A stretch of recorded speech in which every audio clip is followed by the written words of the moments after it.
This is Walton NEXG N26।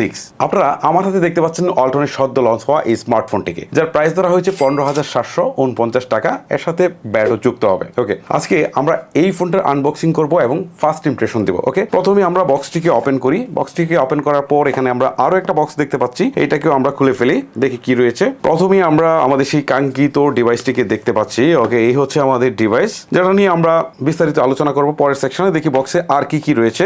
ওকে, তারপর দেখতে পাচ্ছি এইখানে আরেকটা এনভেলপ রয়েছে। সো এইটাকে আমরা খোলার পর দেখি কি কি রয়েছে। এইখানে আমরা দেখতে পাচ্ছি একটা স্ক্রিন প্রোটেক্টর দেওয়া রয়েছে। ওকে, বক্সে আমরা স্ক্রিন প্রোটেক্টর পেয়ে যাচ্ছি। তারপরে দেখি কি রয়েছে।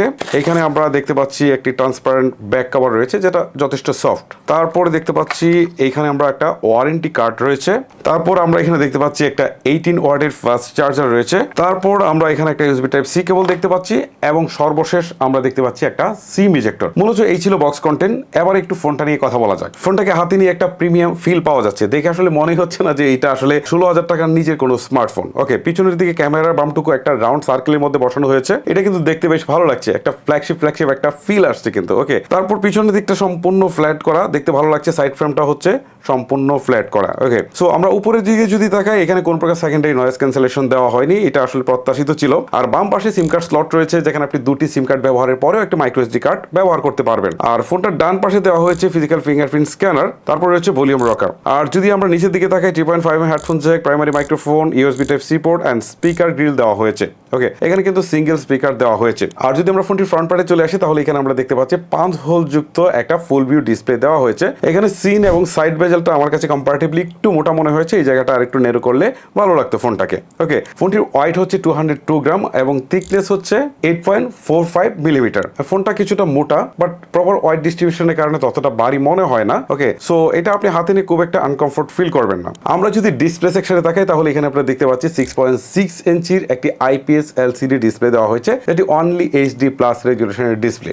এখানে ফুল HD+ দিলে বেটার হতো। এখানে কিন্তু 90 হার্টজ রিফ্রেশ রেট রয়েছে এবং 180 হার্টজ টাচ স্যাম্পলিং রেট রয়েছে। ডিসপ্লে কালার প্রোডাকশন আমার কাছে এক ঝলকে মোটামুটি ভালোই লাগছে। যেহেতু বড় display, content watching, online class বা এই ধরনের ভিডিও ইউজেসের ক্ষেত্রে কিন্তু যথেষ্ট ভালো সাপোর্ট দিতে পারবে আপনাকে। চিপসেট হিসেবে ফোনটিতে দেওয়া হয়েছে ইউনিভার্সাল টাইগার T616। এটা কিন্তু ওয়ালটনের বেশ পপুলার একটা চিপসেট, অনেক ফোনে আমরা ইউজ হতে দেখেছি এই বাজেটে। যথেষ্ট ভালো এবং স্টেবল একটা চিপসেট। সো এটা ডেইলি ইউজেসের জন্য যথেষ্ট ভালো একটা চিপসেট আমি বলতেই পারি। ওকে, এটা যেহেতু আমরা ইনডেপথ রিভিউ করছি না, সো এটা গেমিং পারফরমেন্স কেমন বা আদার পারফরমেন্স কেমন সেটা কিন্তু ইনস্ট্যান্ট আমরা জানাতে পারছি না। তবে প্রিভিয়াস এক্সপিরিয়েন্স থেকে আমরা এটাকে ভালোই পেয়েছি রেগুলার ইউজেসের জন্য। ফোনটিতে 4GB ফিজিক্যাল র্যাম রয়েছে, সাথে আরো 4GB ভার্চুয়াল র্যাম রয়েছে। টোটাল 8GB র্যাম রয়েছে এতে।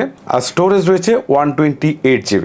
এই চিপসেট আমরা প্রিভিয়াস এক্সপিরিয়েন্স থেকে যেটুকু দেখেছি, এটা কিন্তু রেগুলার ইউজেসের জন্য মোটামুটি ভালো একটা চিপসেট। তবে এটা দিয়ে আপনি ভারী গেমগুলো প্লে করার খুব একটা চেষ্টা করবেন না। তবে এখানে আপনার ফ্রি ফায়ার গেমটা মোটামুটি প্লে করতে পারবেন, এটা আমি প্রিভিয়াস এক্সপিরিয়েন্স থেকে আপনাদেরকে বলছি। ফোনটিতে অপারেটিং সিস্টেম হিসেবে DDoS ব্যবহার করা হয়েছে আর এর টপে দেওয়া হয়েছে Android 14। এবারে যাই ফোনটির ক্যামেরা সেকশনে। এর রিয়ারে ট্রিপল ক্যামেরা সেটআপ দেওয়া হয়েছে, যার প্রাইমারি ক্যামেরাটি 50 মেগাপিক্সেলের। আর ফোনটির সেলফিতে দেওয়া হয়েছে একটি 8 মেগাপিক্সেলের ক্যামেরা। আপাতত ইনস্ট্যান্ট ক্লিকে যে কয়েকটা ছবি পেয়েছি, আমার কাছে ছবির কোয়ালিটি মোটামুটি ভালোই লেগেছে। আপনারা কিছু স্যাম্পল নিজেরা দেখে নিন, হয়তো আপনারা নিজেরাও কিছুটা অনুমান করতে পারবেন যে এর ছবির কোয়ালিটি কেমন। এবারে আসি ফোনটির পাওয়ার সেকশনে। এতে 5000 মিলিঅ্যাম্পের ব্যাটারির সাথে একটা 18 ওয়াটের ফাস্ট চার্জার দেওয়া হয়েছে। এবারে যদি আমরা ফোনটির স্পেশাল ফিচারের দিকে খেয়াল করি, তাহলে এখানে আমরা দেখতে পারবো যে ডিফল্টে অ্যাপ লক রয়েছে, অ্যাপ ক্লোন করার সুবিধা রয়েছে, স্মার্ট কন্ট্রোল রয়েছে, স্মার্ট মোশন রয়েছে, ডাইনামিক ক্যাপসুল রয়েছে। তারপরে এখানে আমরা স্মার্ট লক, এরকম অনেক ফিচার্স কিন্তু আমরা পেয়ে যাব এর ইউআই। সো গাইস, এতক্ষণ আমরা ওয়ালটন NEXG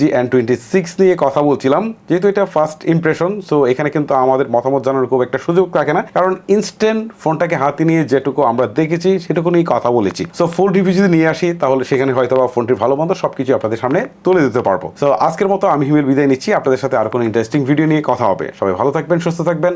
আল্লাহ হাফেজ।